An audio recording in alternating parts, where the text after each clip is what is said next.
नमस्कार मित्रांनो, आज मी तुमच्याशी फार मोठी गोष्ट शेअर करणार नाही, पण जी गोष्ट शेअर करणार आहे ती खूप महत्त्वाची आहे।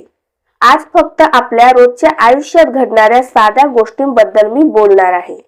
आपण सगळेच म्हणतो की आपल्या नात्यात भांडण नको। आपण सगळेच त्या गोष्टीला अवॉइड करत राहतो। घरात शांतता हवी, समजूतदारपणा हवा, पण तरीही वास्तवात पाहिलं तर अगदी लहान सहान कारणांवरून नाती ताणली जातात आणि भांडण होतात। खरं सांगायचं तर बहुतेक भांडण मोठ्या चुका झाल्यामुळे होत नाही, तर ती होतात कारण आपण योग्य वेळी योग्य शब्द वापरत नाही। राग आला की बोलायची घाई होते आणि शांत असताना बोलायची गरज वाटत नाही। रागाच्या भरात बोललेले शब्द मनातून नसतात, ते दुखावलेल्या मनात येतात आणि त्या शब्दांचा परिणाम समोरच्या माणसावर नाही तर नात्यावर होतो। आपण एक गोष्ट लक्षात घेतली पाहिजे की ज्याच्याशी आपण भांडतो तो आपला शत्रू नसतो, तो आपलाच माणूस असतो, पण त्या क्षणी तो थकलेला, त्रस्त किंवा दुखावलेला असतो।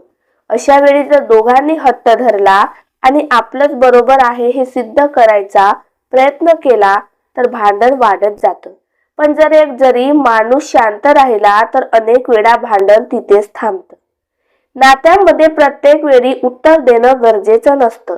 काही गोष्टी सोडून देणं, दुर्लक्ष करणं हे कमकुवतपणाचं लक्षण नाही, तर समजूतदारपणाचं लक्षण आहे। कारण नात्यात कोणी जिंकत नाही किंवा हरत नाही, इथे फक्त नातं टिकतं किंवा तुटतं। आणि जेव्हा आपण प्रत्येक गोष्टीत जिंकायचा प्रयत्न करतो तेव्हा न कळत आपण नात्यालाच हरवतो। आणखी एक महत्त्वाची गोष्ट म्हणजे जुन्या गोष्टी वारंवार उकरून काढू नयेत। आजचा विषय आजच संपवायला शिका, कारण कालच्या जखमा आज पुन्हा उघडल्या तर त्या भरून निघण्याऐवजी अजून खोल होत जातात।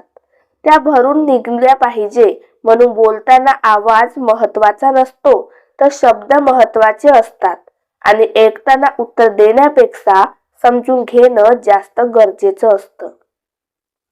शेवटी इतकं सांगायचं आहे की नाती परफेक्ट नसतात, माणसंही परफेक्ट नसतात, चुका होतात, गैरसमज होतात, रागही येतो, पण जर थोडा संयम ठेवला, थोडी समजूत दाखवली आणि थोडं सोडून द्यायला शिकलो तर अनेक भांडण टाळता येतात।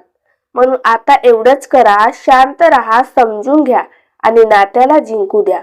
जर हा विचार तुमच्या मनाला लागला असेल तर हा व्हिडिओ तुमच्यासारख्या साध्या माणसासाठीच आहे।